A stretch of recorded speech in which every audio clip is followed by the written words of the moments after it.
After Andy graduated from high school, he enrolled in Richland's welding program.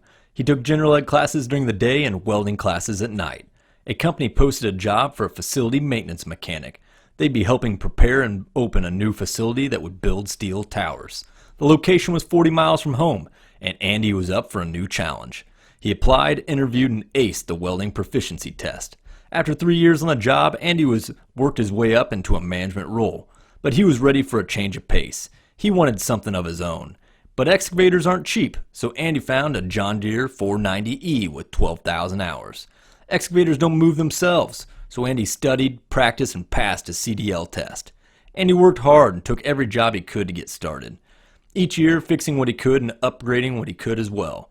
His persistence paid off. Andy's classical training and the art of arc and spark contributed to his success as an excavator entrepreneur. Bird dog.